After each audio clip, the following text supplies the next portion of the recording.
Hey there, Postal here. So today we're taking out the MiG-3 on a absolutely terrible map. You are approaching the front line.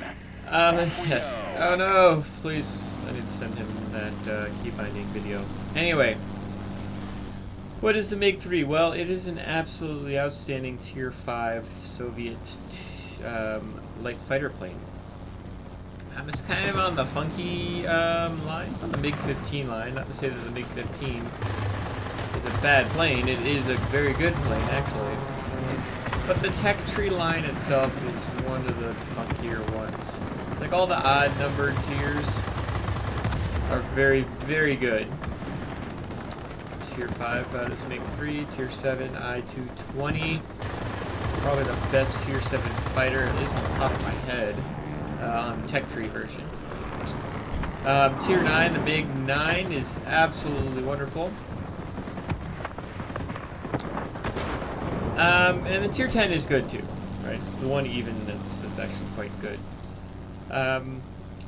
This particular line, I wasn't fond of the I-17. Wasn't bad, but a Tier 4, there's just better options. Tier 6, the I-210 is just absolutely terrible. The plane after this is just so weak. Mainly because of its gunpowder. I got time for you, man. I'm trying to get a sector. And Tier 8 is just very, very vanilla meh. It's a wannabe MiG-9 that can't go fast. So, I mean, what is that? But we're talking about the Tier 5 plane right now, and probably won't even be posting this video because this map sucks. It's not a very good map for ouch, for videos. Most of the 3-tier maps, 3-sector maps, I mean, are not very good for videos. Not very fun for gameplay, in my humble opinion. At least, you know, at least above Tier 4. Unfortunately, took that Yak 7 cannon to the face, which is never something you want to do. A lesson you should learn early on. Don't head on, you know, Yak 7, Yak 9, Yak 9U.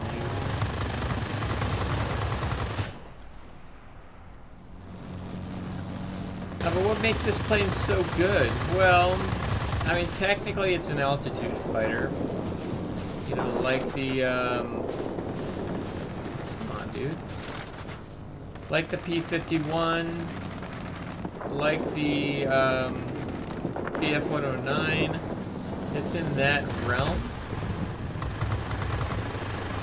However, it's on the lower end of the scale, and it's got a little bit more maneuverability. Something I really like about this plane is actually its gun layout.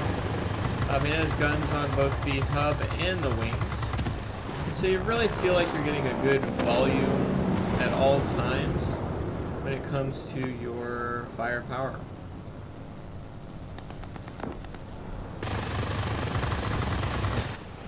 Going so much faster than these planes. Which isn't to say this plane is necessarily fast. It's just faster than that shenanigans. Holy cow, what were you going, 85 miles an hour? Going down the interstate 85, don't tell anybody. Let's go ahead and... I'm actually going to hang out here, but we need to get up higher. Let's go ahead and get much, much higher. Let's use our altitude performance to show off what this plane can do. It can still go higher. We actually want to get this Yak. And it looks like I might be taking over our command center, and it looks like I might not care because I'm just in that kind of mood this morning, which, you know, I'm sure doesn't help memories and whatnot. But I'm here to kill planes, so we're gonna let our command center do whatever it does. We're gonna sit in this sector and we're just gonna defend the hell out of it, come what may. It would take me so long. My reasoning is it would take me so freaking long to get over to that sector that I'm just not in the mood. I'm not in the mood. In the same manner that as soon as one of their planes die, it takes such a long time for them to get over there as well, that I trust that my team's going to kill somebody, and it's going to snowball into an inability to actually flip that sector. Again, just another issue with this particular map specifically, and 3-sector maps in general. This game is going to be over pretty quickly, just because it's only got 3 sectors, so the amount of capture points needed to win is significantly less. Ooh, somebody trying to be an altitude fighter. Let's go altitude him, shall we?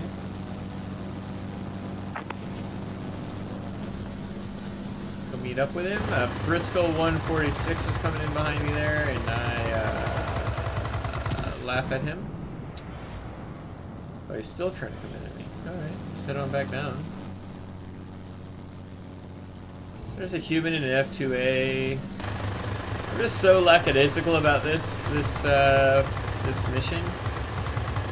But I'm hoping that this is showing you like what this plane can do, especially at tier 5.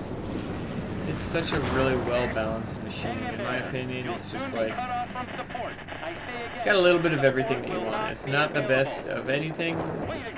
Kind of reminds me of what like the Americans should be. At tier 5, the P-40 is a good plane, in my opinion. Put on a flight-by-flight battle, I would take the MiG-3. Just a little bit more enjoyable, a little bit more punch to the guns. And granted, I mean, it doesn't even have, it doesn't have a cannon on this particular plane. Hell, it might even have less damage per second. But just the way that they're set up makes a significant difference in how the guns interact with the enemy planes. Just having them centralized can make that big of a difference. It's also one of the reasons why, like, I mentioned going from, like, the P-51H, to the FJ-1. Yeah, you don't get a significant jump up in the gun power itself, but just having them centralized makes such a big difference on the FJ-1. Having them centralized on the MiG makes a significant difference in your ability to interact with enemy planes. Go ahead and we're gonna air supremacy these guys to end the game. Air supremacy achieved. Got ourselves an ace right beforehand, so We'll be waiting for you back home. I was probably not the best video to post, honestly, just because I'm in a mood. I haven't had my coffee yet. I didn't want a freaking 3-sector map, and I figured it wasn't going to be a very good game anyway. I didn't even play the freaking plane, like, tactically from sector to sector. I didn't play the plane right, but it ended up being okay, so let's head back. Alright, so we were able to get 20 frags there right before the end, squeeze that out. It's almost 18,000 personal points. And yeah, just kind of stick it in that one sector. Now keep in mind, this is a tier 5 battle, so I wasn't having to deal with, you know, any tier 6s. And the only enemy that had anything that was really going to be interacting with me was an F2A at tier 4. I actually ignored him when I was defending the airbase, the forward airbase. Is probably the reason why they actually got that sector, was because I didn't kill the human, who can focus on the actual ground targets to flip the sector. But c'est la vie. The main reason that I was able to do so well in that battle was I was sitting right next to a sector that was right near their spawn point. And on a 3-sector map, there's only so many options that the enemy has. And the airbase was blue and the garrison was red, so a lot of those planes are going to be coming towards the blue airbase rather than going towards the red garrison. And so they were just kind of feeding me kills. I knew that was going to be happening. That's why I stuck there. That's why I didn't care if they took over the command center, because I'm trying to post a video with lots and lots of, numbers. If this was a normal Postal's just definitely trying to win kind of situation, I would have moved around a lot more. But in a tier 5 battle, the MiG can do a lot. It has flexibility. And I love that about a plane. If anybody knows anything about me, it's that I like fun planes, and I like planes that have flexibility. And so let's take a quick look comparing this to some of the other tier 5 fighters that are out there. Just tech tree fighters, of course. Here's P-40 comparatively. And let's compare it to a BF-109E. Here we go. These are really the three that you're going to want to compare it to. Anything below this on the altitude window is going to have a lot more maneuverability. So things like Spitfire, things like the Yaks, obviously. Maybe the Lag? I don't think I've got the tier 3. Oh, I do. The Lag 3. I kept it because I did like it. I think this is super low altitude performance. But you know what? I'm actually going to show this anyway. So let's compare the MiG to the P-40 and the BF-109E. It compares favorably to both of those, right? The maneuverability of the E is right there with the maneuverability of the MiG-3, both of which are higher than the P-40. The altitude performance of the E is quite a bit higher than, quite a bit higher than the P-40, but basically right in line with the MiG-3. Why do my guns show so low on the BF-109E? Because I just bought this plane back and I haven't actually upgraded it. Let me put the upgrades on here. Really? Do I not have? Could have sworn. There we go. I was gonna say, BF-109E's got some heavy firepower. You've got two 20mm cannons, and that 15mm hub cannon, and then 30 caliber machine guns. But we're not here to talk about that particular plane. We're talking about the MiG-3, right? The MiG is just a really well-balanced plane. Yeah, the BF-109E is honestly going to be the more user-friendly. Those 20mm cannons can take chunks out of heavier planes.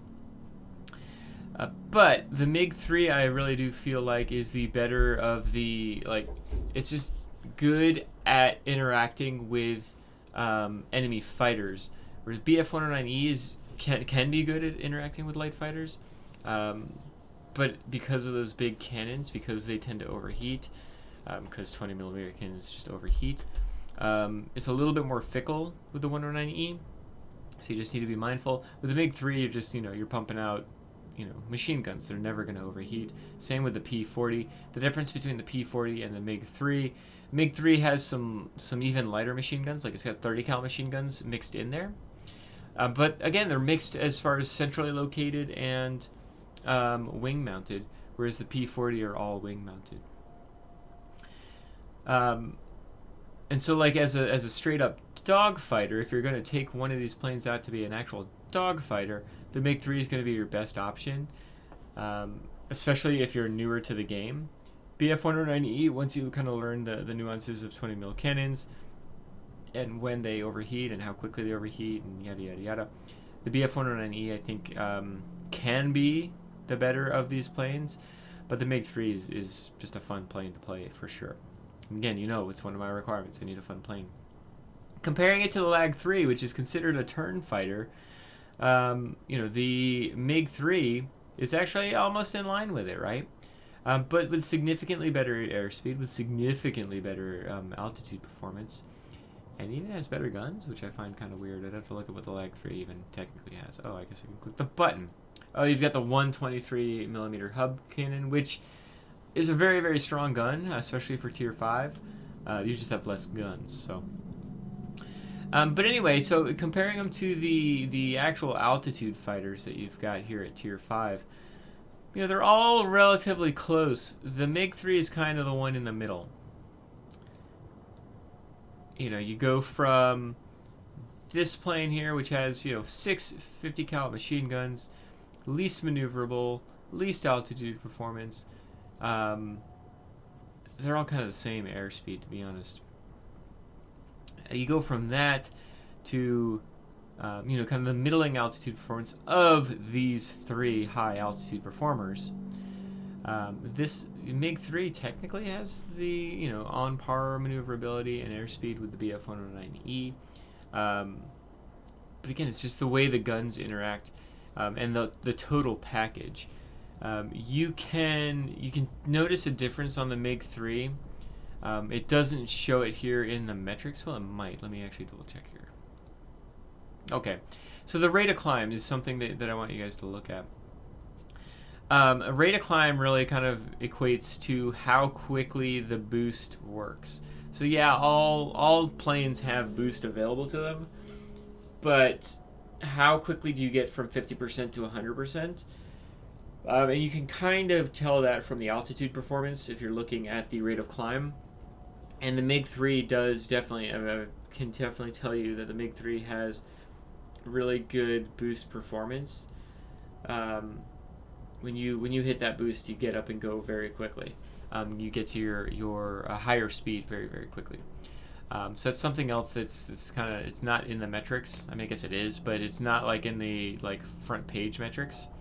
It's just kind of there. So again, MiG-3 is definitely a liked plane on the NA server. I don't see it a lot on the EU server. I don't know why. I could just be, you know, in the last month or two that I've been, or I guess it's only been about a month since I've been flying EU. Maybe it's just been out of favor for whatever reason.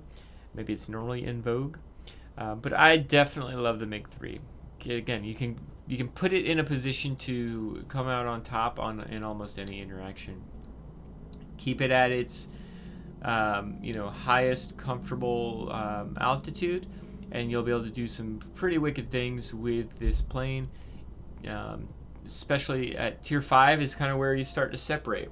The high altitude fighters really start to get higher altitude, where tier 4 and below, you know, everything's kind of, there's higher with quotes around it altitude. But there's not such a separation that you're like, wow, that P-36 is just like, it's crazy. Where at tier 5, if you're floating around in a freaking, you know, in the Lag 3 or a Yak, you know, something like a MiG-3 is going to seem like it's in the stratosphere compared to you. So anyway, I hope this video was helpful. I hope you enjoyed it. If you're ever looking to just get a bunch of kills, but at the very least, this particular video is going to show you that tactic. If you're just trying to get a bunch of personal points on this particular 3-sector map, there's other maps that you can do this, even 5-sector maps where the spawn point is really close to one of the garrisons or things of that nature, and you're able to just kind of literally sit there. You'll take a lot of losses because you're just sitting at one sector. That's, if it's a corner sector, it's usually not an important sector. But you could get a lot of personal points and a lot of kills if that's what you're looking for. Anyway, hope you enjoyed this video. I certainly did. I hope you have a great day. Thank you so much for joining me, and bye.